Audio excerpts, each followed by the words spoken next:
ಇದು ಪ್ರೀತಿ ಹೆಸರಲ್ಲಿ ತನ್ನ ಕಾಮತೃಷಿಯನ್ನ ತೀರಿಸಿಕೊಂಡು ಆ ಯುವತಿಯನ್ನ ಕೊಲ್ಲೋದಕ್ಕೆ ಪ್ರಯತ್ನ ಪಟ್ಟಂತಹ ಕರಾಳ ಕಥೆ. ಅದರಲ್ಲೂ ಈ ವ್ಯಕ್ತಿ ಸಿಎಂ ಸಿದ್ದರಾಮಯ್ಯ ಅವರ ಹಿಂಬಾಲಕ ಅಂತ ಅನ್ನೋ ಮಾಹಿತಿಗಳು ಲಭ್ಯವಾಗ್ತಾ ಇದೆ. ಜೊತೆಗೆ ಸಾಯೋಣ ಅಂತ ಹೇಳಿ ಆಕೆಗೆ ಮಾತ್ರ ವಿಷವಿಕ್ಕಿದಾನೆ ಈ ಕಿರಾತಕ. ಇದು ಟಿ ನರಸೀಪುರದ ಕಾಂಗ್ರೆಸ್ ಮುಖಂಡನ ಕಾಮಕಾಂಡ. ಕೇವಲ ಹೆಸರಿನಲ್ಲಿ ಮಾತ್ರ ಈತ ಮದನ, ಆದರೆ ಈತನ ಗುಣವೆಲ್ಲವೂ ಕೂಡ ಯಮನದ್ದು. ಸಿದ್ದರಾಮಯ್ಯ ಅವರ ಹಿಂಬಾಲಕನಿಂದ ಪ್ರೀತಿ ಹೆಸರಲ್ಲಿ ಧೋಖಾ ಮಾಡಿರುವಂತಹ ಒಂದು ಪ್ರಕರಣ ಬೆಳಕಿಗೆ ಬಂದಿದೆ. ಸಿಎಂ ಪುತ್ರನ ನೆರಳಿನಲ್ಲೇ ಬೆಳೆದವನ್ನ ಅಸಲಿ ಮುಖವಾಡ ಈಗ ಬಯಲಾಗಿದೆ. ಕಾಮದ ಹಸಿವನ್ನ ತೀರಿಸಿಕೊಂಡ ಮೇಲೆ ಆ ಹೆಣ್ಣು ಬೇಡವಾಯ್ತಾ ಅನ್ನೋ ಪ್ರಶ್ನೆ ಎದುರಾಗ್ತಾ ಇದೆ. ಆ ಹೆಣ್ಣನ್ನ ಕೊಲೆ ಮಾಡೋದಕ್ಕೆ ಪ್ರಯತ್ನ ಪಟ್ಟಿದ್ದಾನೆ, ಆದರೆ ಈಗ ಅಧಿಕಾರದ ಒಂದು ಬೆಂಬಲ ಆತನಿಗಿದೆಯಾ, ಶ್ರೀರಕ್ಷೆ ಇದೆಯಾ ಅನ್ನೋ ಪ್ರಶ್ನೆ ಕೂಡ ಇಲ್ಲಿ ಎದುರಾಗ್ತಾ ಇರುವಂಥದ್ದು. ಆ ಯುವತಿಯನ್ನೇ ಮುಗಿಸೋದಕ್ಕೆ ಪ್ಲಾನ್ ಮಾಡಿದ್ನ ಈ ಐನಾತಿ. ಮೈಸೂರು ಜಿಲ್ಲೆ ಟಿ ನರಸೀಪುರ ಪುರಸಭೆ ಮಾಜಿ ಅಧ್ಯಕ್ಷ ಮದನ್ ರಾಜ್. ಕೇವಲ ಹೆಸರಿಗೆ ಮಾತ್ರ ಮದನ, ಆದರೆ ಎಲ್ಲ ಗುಣಗಳೂ ಕೂಡ ಯಮರಾಜನದ್ದು.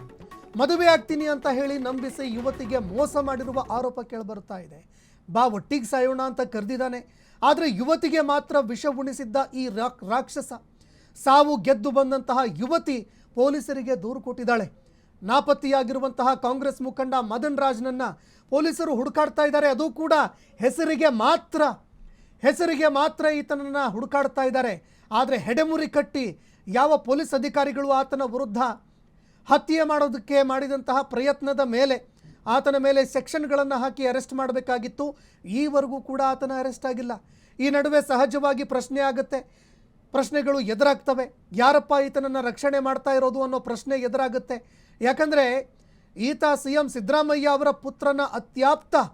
ಸಿಎಂ ಸಿದ್ದರಾಮಯ್ಯ ಅವರ ಜೊತೆಯಲ್ಲೂ ಕೂಡ ಈತ ಹಲವಾರು ಸಂದರ್ಭಗಳಲ್ಲಿ ಕಾಣಿಸ್ಕೊಂಡಿದ್ದಾನೆ. ಹೀಗಾಗಿ ಸರ್ಕಾರದ ಶ್ರೀರಕ್ಷೆ, ಅಧಿಕಾರದ ಶ್ರೀರಕ್ಷೆ ಈತನಿಗೇನಾದರೂ ಇದೆಯಾ ಅನ್ನೋ ಪ್ರಶ್ನೆ, ಜೊತೆಗೆ ಸಾಮಾಜಿಕ ಕಳವಳವನ್ನು ಕೂಡ ಇದು ಹುಟ್ಟಾಕ್ತಾ ಇದೆ. ಪ್ರೀತಿಸಿದ ಹುಡುಗಿಯನ್ನ ಬಿಟ್ಟು ಈಗ ಮತ್ತೊಂದು ಹುಡುಗಿ ಜೊತೆ ಎಂಗೇಜ್ಮೆಂಟ್.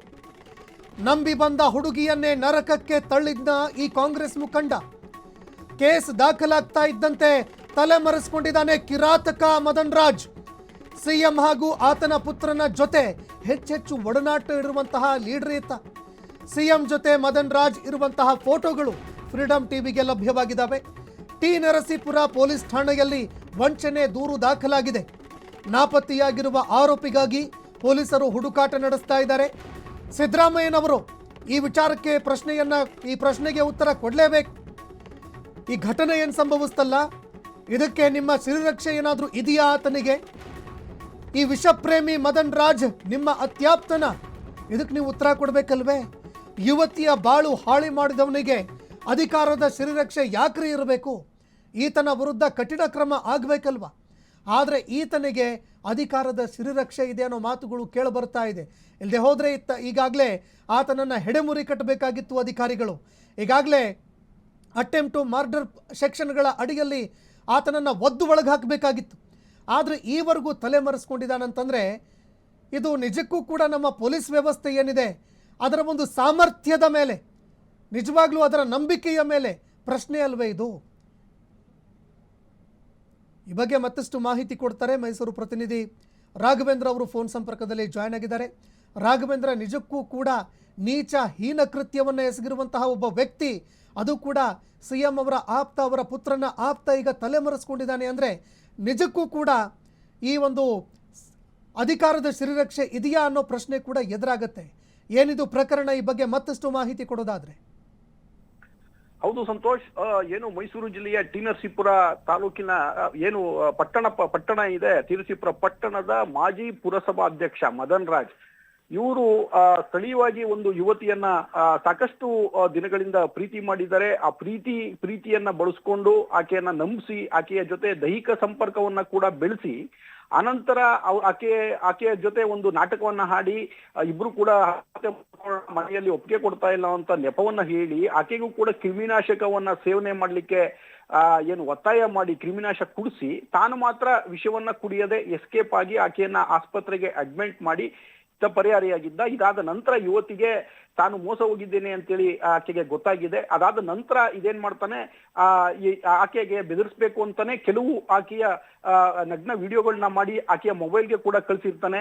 ಇದಾದ ನಂತರ ಆಕೆ ಕೂಡ ನಾನು ಆತ್ಮಹತ್ಯೆ ಮಾಡ್ಕೊಳ್ತೀನಿ ಅಂತ ಬೆದರಿಕೆ ಹಾಕಿದ ಹಿನ್ನೆಲೆಯಲ್ಲಿ ಅದಾದ ನಂತರ ಎಲ್ಲ ಒಂದ್ ಕಡೆ ಹೋಗ್ತಾ ಇರ್ಬೇಕಾದ್ರೆ ಆಕೆಯನ್ನ ಅಟ್ಯಾಕ್ ಮಾಡಿ ಅವಳ ಹತ್ರ ಇದ್ದಂತೆ 2 ಮೊಬೈಲ್ಗಳನ್ನ ಕಸ್ಕೊಂಡು ಅದರಲ್ಲಿ ಏನೇನಿತ್ತು ಎಲ್ಲವನ್ನ ಕೂಡ ಡಿಲೀಟ್ ಮಾಡಿ ತನಗೆ ಯಾವುದೇ ರೀತಿಯಾದ ಹುಡುಗಿಯ ಜೊತೆ ಸಂಬಂಧ ಇಲ್ಲ ಅನ್ನುವಂತ ರೀತಿಯಲ್ಲಿ ಒಂದು ವ್ಯವಸ್ಥಿತವಾಗಿ ಇದನ್ನ ಕ್ರಿಯೇಟ್ ಮಾಡಿರ್ತಾನೆ.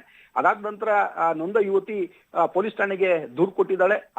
ಅದರ ಬೆನ್ನಲ್ಲೇನೆ ಇವನು ಆ ಯುವತಿಗೆ ಕೈ ಕೊಟ್ಟು ಮತ್ತೊಂದು ಹುಡುಗಿಯ ಜೊತೆ ಎಂಗೇಜ್ಮೆಂಟ್ ಕೂಡ ಮಾಡ್ಕೊಂಡಿದ್ದಾನೆ. ಏನು ಟಿ ನರಸೀಪುರ ಪಟ್ಟಣ ಪುರಸಭೆಯ ಮಾಜಿ ಅಧ್ಯಕ್ಷನಾಗಿ ನೀವೀಗ ಸಾಕಷ್ಟು ಫೋಟೋಗಳನ್ನ ಗಮನಿಸಿರ್ಬೋದು. ಮುಖ್ಯಮಂತ್ರಿಗಳ ಜೊತೆ ಸಾಕಷ್ಟು ಫೋಟೋಗಳನ್ನ ಗುರುತಿಸ್ಕೊಂಡಿದ್ದಾನೆ. ಆದ್ರೆ ಒಂದು ಪ್ರಶ್ನೆ ಏನಂತಂದ್ರೆ, ಟಿ ನರಸೀಪುರ ಪಟ್ಟಣ ವರ್ಣ ಏನು ಕ್ಷೇತ್ರ ಕೂಡ ಹಂಚಿಕೊಂಡಿರ್ತಕ್ಕಂತ ಪಟ್ಟಣ. ಇವನು ಆ ಒಂದು ಕ್ಷೇತ್ರದಲ್ಲಿ ಜನಪ್ರತಿನಿಧಿಯಾಗಿ ಆಯ್ಕೆಯಾಗಿದ್ದವ.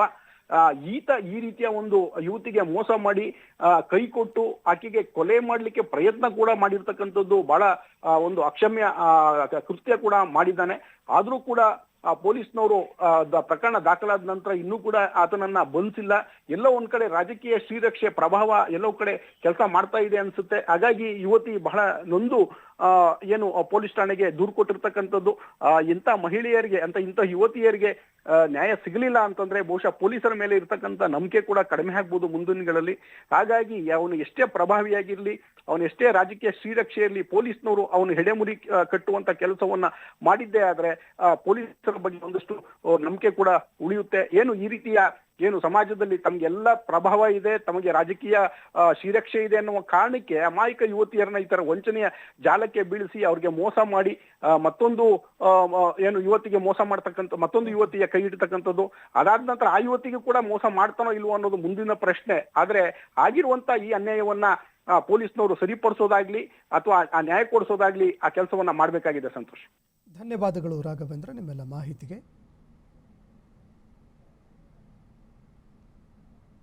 ಕ್ಷಣ ಕ್ಷಣದ ಸುದ್ದಿಗಳಿಗಾಗಿ ಫ್ರೀಡಂ ಟಿವಿ ಸಬ್ಸ್ಕ್ರೈಬ್ ಮಾಡಿ, ಲೈಕ್ ಮಾಡಿ ಹಾಗೂ ಫಾಲೋ ಮಾಡಿ. ಹೊಸ ಸುದ್ದಿಗಳ ನೋಟಿಫಿಕೇಶನ್ಗಾಗಿ ಬೆಲ್ ಐಕಾನ್ ಮೇಲೆ ಕ್ಲಿಕ್ ಮಾಡಿ.